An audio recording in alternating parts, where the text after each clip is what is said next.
What's going on, everyone? Welcome to Movie Emporium's TV review of the Apple TV Plus original series, Severance Season 2.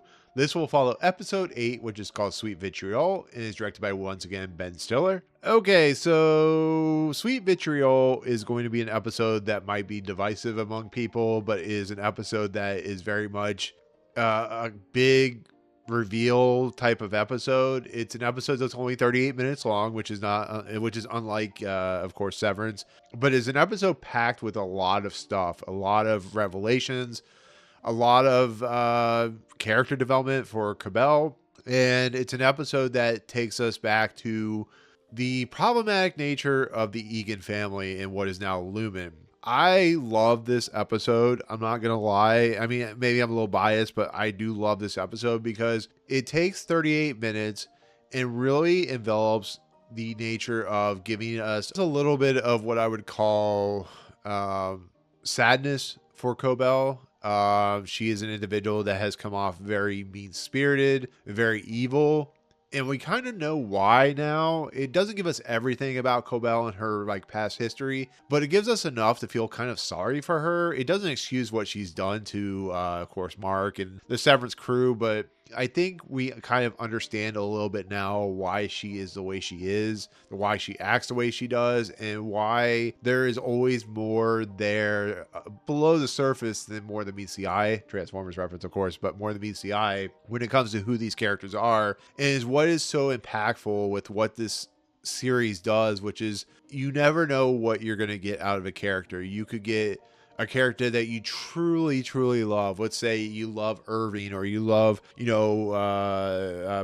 or you love, Dylan, or all these characters, Helly.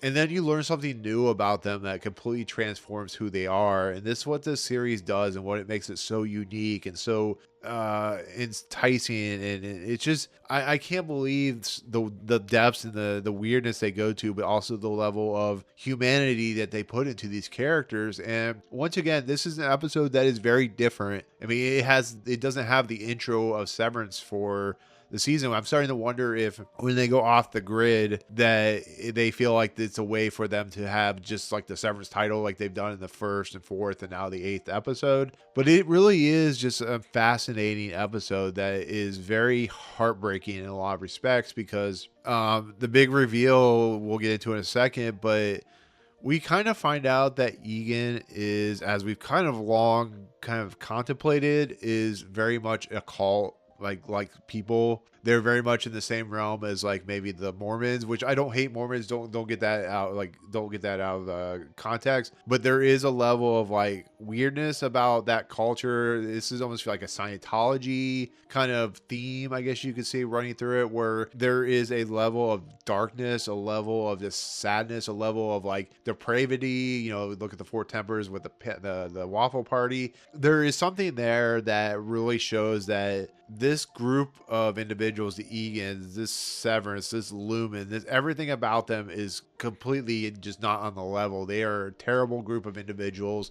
They are using people and their ideas against them, and they've made money off the misery of others, to be fairly honest. You saw that in the last episode with, of course, Gemma, and how she kind of, what it seems like, was taken against her will. We see that with Mark and how he's put into Severance and how he loses he thinks he loses his wife, so he volunteers with this group. It's almost like the group knows how to play and manipulate people. And you see that in this episode. Of course, Cobel's been gone for quite a few episodes, so you've been kind of wondering where she been. I heard rumors that this was going to go back and kind of go into the history of Cobel a little bit, and that's exactly what it does. I thought it was going to go way back and see her as her childhood, but I think having James Gros and having the great Jane Alexander in this episode is a testament to how you could still tell a current story, but still show the scars of the past. And I think that's what really does this episode a lot of justice. Once again, it's going to be a very difficult episode for people to really grasp, on the simple fact that it's a very different episode. Once again, they're doing a lot of different things in this that will test whether you truly can be on board with Severance. But if you've gone this far, you've kind of seen how they play out this season, see what they're doing, see how different this season is compared to the last season, and see how many chances they're taking, you see that there is something truly special with the characters that are being presented, the stories they're going into, the fact that we learn now that Salt's Neck or Salt Neck is a town where Cobel's from, and we see how Lumen like destroyed the town, and we see all this stuff, and it's very ambitious, and it can be very unfruitful and very poorly put together, but there is something truly special that this makes this series like one of the great series of all time. It's going to be one of the series as long as it hits its stride and keeps going. It's going to be up there with Breaking Bad. It's going to be up there with The Sopranos. It's going to be up there with any series that you know and love. You know, I love Friends. I love The Simpsons. You know, like I said, I love Lost. I love, you know, all these series. They attempt to do something that goes above and beyond the norm, and they're not like your typical. This is not a typical show. This is a really truly special show. Takes a character that you kind of hated, adds a new kind of dimension to it, and what it does is Cobel goes back home to Salt Neck, which is where she's from. She meets she goes back and she meets up with this character that she knows, who's played by James Gros, and we find out that they have a history together, that she is afraid of Egan's, she's afraid of Lumen. She wants to go back to her house where her sister is, who's played by Jane Alexander, and her mom. You know, we find out her mom has died, and you know, we see that these two, as the James LeGros character says, was child labored. I mean, this is a town that was completely devastated by this this like factory that Lumen had put together, and when they pulled out, it completely just it almost went Silent Hill on this town. It just completely devastated everyone became drug addicts, everyone became like disenfranchised. Jane Alexander's character, I think it's Celeste, I think is what her name is, I'm sorry if I mispronounced that, she's now a pariah because she truly believes in the Egan like lore. She believes in the Egan passion. She believes that you have to give yourself to Kier. We kind of see now why, you know, Cobel is the way she is, because she's manipulated by her sister Celeste. But she goes back because she needs something specific, which is not revealed, which we'll talk about, but she needs to go back there. And what the episode does is gives us the fact of, as she goes back and has her sister like just berates her, is like, why are you here? And of course Cobel like asks her, did Drummond say something to you? And she's like, you need to beg forgiveness from Kier because they gave you everything. But we learn that, you know, Cobel was a genius on genius level. She was a prodigy for Kier. Thought she was going to be, I think Cobel was either a kid of Kier, like Kier, the Egan, like the Harmony, Helly's character, that Kier, or somebody relations with Harmony's mother, and therefore there's something that like binds them together. That's why Harmony and Helly have the way their trusts are the way they are. But I could be wrong about that. Her mother was, it sounds like she was somebody that really truly didn't believe in the Kier thing, and that her sister was kind of I'm either contemplating that Harmony's mother was somebody who was very very troubled and couldn't raise Harmony and her sister Celeste. But as we see on the wall, we see Celeste was, or Celeste, sorry if I'm mispronouncing that, but we see that she worked for Lumen, that there is a plaque of her sister on the wall that we see, which is clearly shown. And it shows that Harmony was almost manipulated. Cobel was manipulated into believing Kier's like love and his passion and his Scientology-esque world, and that's why she got to the way she got to. But you can also see that because of what she's doing now, and because of who she is, and because of like the twisting in the nature of like how she gets thrown off the Severance floor, which is very kind of interesting because they play it like she has corrupted the whole idea of Severance, and therefore, you know, she can't go back. But it's a really interesting thing to see where Cobel is given the chance to go to her mother's room, which her sister says is going to give her nothing but pain. She needs to go give forgiveness to Kier and the Egans. They will give her back. And we find out that the tube that she's been carrying around, that Cobel's been carrying around for like the last 2 seasons, was her mother's breathing tube, which apparently she blames her sister for pulling out the tube and effectively killing her mother. And it sounds like her mother and Harmony are very one and the same when it comes to the relationship and who they are and how they act. So there is a level of like, I think the sister is just despondent of her sister Cobel, Harmony, and that there is a level of animosity that Harmony is not showing, or Harmony is showing towards her sister. And there's a lot of animosity, like I said, there's a lot of anger, there's a lot of hate because of her mother. I mean, it's what happens when families break down because of ideologies and, you know, the way they think and how they act. So what Harmony does and how she acts really puts off her sister, who's, like I said, a pariah. You can tell the townsfolk are really just like in this response to the Kier Egan lifestyle. They hate her sister, Harmony's sister. They hate what she is. She hate what she represents.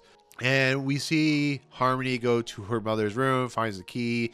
We see all the knickknacks on her wall, like the tempers and the picture of Kier and stuff like that. So there was a manipulated nature to it. And then she goes in the room, and whether it might creep you out a little bit, but that's the whole point. She goes and lays on her mother's bed, puts the breathing tube in her mouth. And we really see that she was really kind of put in pain a lot. I guess you could say she was put in a situation where this really affected her and affected her so much that it leans on her. I think it leans into why she was so close to Mark, to be fairly honest.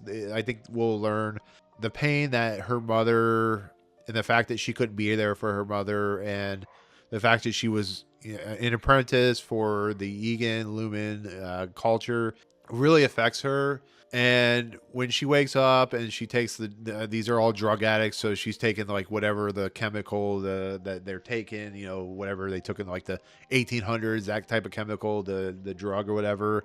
The James LeGros character and her have a moment because there is a long-standing relationship there. There is something that they have that they see in each other, but it also reveals that what she's looking for was hidden from her sister because she knew her sister would destroy the thing that she's looking for.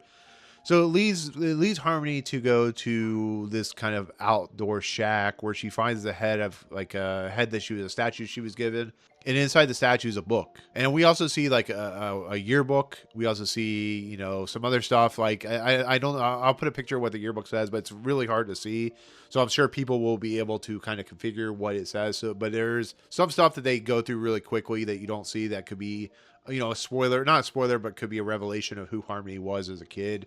But we know that she was kind of used as child labor. We know that she was used by the Kier family, that she is still being used by the Kier family. But why is she accepting of that? Why is she going for that? Well, as we come to find out in what I think is probably one of the biggest revelations of the entire show so far, outside of what is going on with Gemma, is that the book that she pulls out of the statue, you know, dun, dun, dun, is a book of the Severance program. So what does that mean?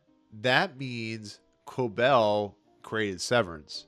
That is, which leads into some really interesting stuff because she starts talking about how, why didn't you tell me about this?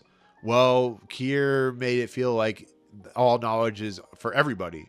So that entails that she came up in her apprentice because she's a prodigy and she's really smart with the idea of Severance. And I think this is my personal feeling of what it means.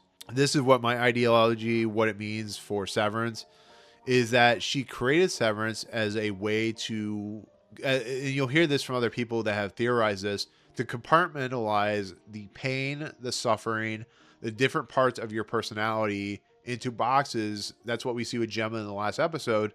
So therefore, we can create ourselves into a happy whole in a lot of respects. We can get rid of the pain. We can like move it off to the side, which now leads into a lot of interesting stuff with Mark, with Gemma.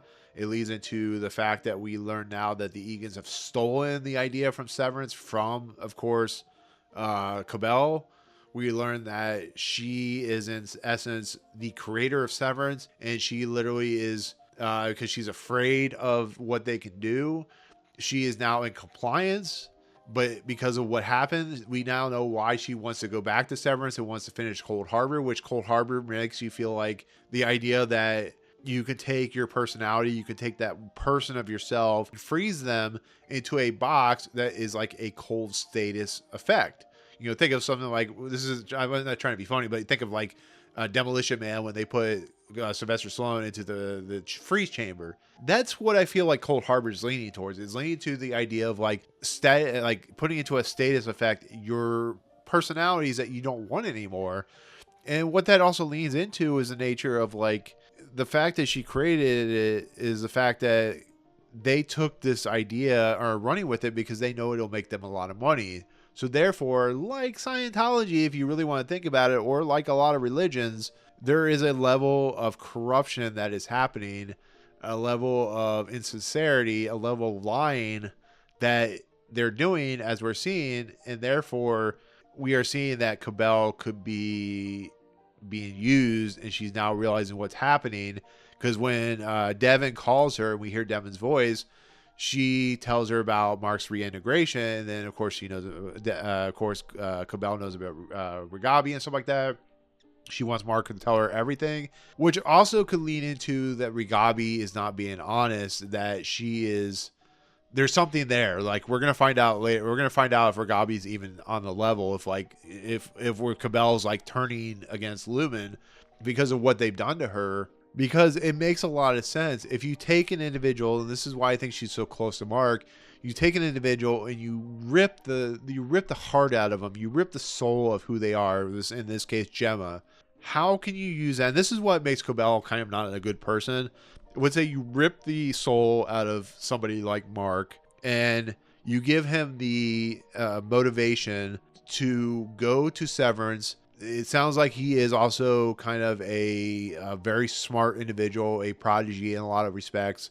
You allow that person to, in a manipulative fashion, create and use his abilities and use his motives and use his like will against him to help design this program. It's the same thing with Irving with his love for Burr. It's the same thing with Dylan and his family and how distraught they are. Helly, of course, is Helena Egan, so there is that. So it really feels like, and what I'm starting to wonder and starting to theorize is Mark, when they were destroyed by the loss of the kid, the nature of what happened, the Lumen Corporation found a way to really get to the soul of a human being by separating the pain, separating the nature, separating everything that Mark represents and using that against him. And therefore, that's why he's so good at what he does, because he can take that anger, he can take that angst, and he can just put it forward. He can push it forward. And as we're starting to see, there is a lot of layers of what this episode is trying to do. And I found it fascinating. Like I said, that revelation that Cobel is the one that created Severance is pretty important, to be fairly honest. It's pretty massive, because it means that the Egan family are, it's like when a musician steals beats, let's say Vanilla Ice, and it just makes you question how creative they are, or when people use people against other people. It's pretty crazy stuff. It really is. And it really shows that Cold Harbor, if it is what we think it is, whether it's boxing up emotions and putting them into a cold stasis, it's going to be interesting to see how it plays out. We got 2 episodes left, so I have a feeling we're going to find out very soon, at least in this next episode. But I mean, that blew my mind. It really did. I watched this episode 3 times. I really did. I mean, I watch these episodes many times so I can gather clues so I don't forget anything. And this episode's pretty short as it begins with, and I've still talked 21 minutes or plus about this episode because it really reveals a lot about who the Egans are, how effed up in the mind and head Cobel really is, and the nature of what Mark is even doing at Lumen. Like, it is a manipulative process, what it feels like. And yeah, I can't tell you, man. Severance is just...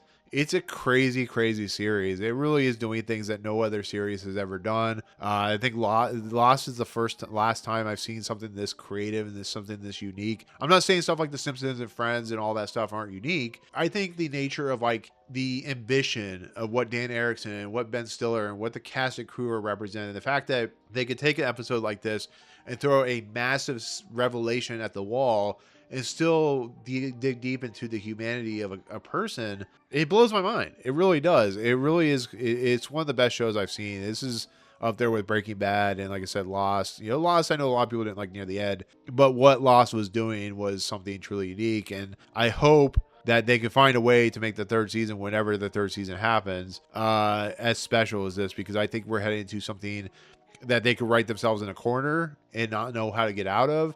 But if Cold Harbor is as good as I keep hearing it is, we're in for something truly special for a season finale, and we're going to be wanting more. I see why they're sending the screeners the last 4 episodes week by week, because they are throwing massive revelations at the screen, and it's really special. It allows you to think for a week until they give you the next episode. So there you go. The only thing I had a problem with this is just it could have been longer. I would have loved to be going back into like flashbacks and stuff like that, but I'll give the episode 9.5 out of 10. I really do think it's a truly special episode. I think it's not as good as the last episode, because I think there was some really truly remarkable acting, but I think Patricia Arquette does a fantastic job. I think Jane Alexander does a really fascinating job. James Gros does a really fascinating job, and it really shows how destructive Lumen is, and how huge companies can be when they are given the power to destroy. And that's what happened to Salt's Neck, is it was destroyed by Lumen in their ability to corrupt all. So there you go. Anyways, so 9.5 out of 10 is how I view Sweet Vitriol, this 8th episode of Severance season 2. So there you go. Comment below. What do you think of this episode? What do you think overall of the ideas behind the episode? Did it blow your mind when it was revealed about Harmony and Severance? Let me know.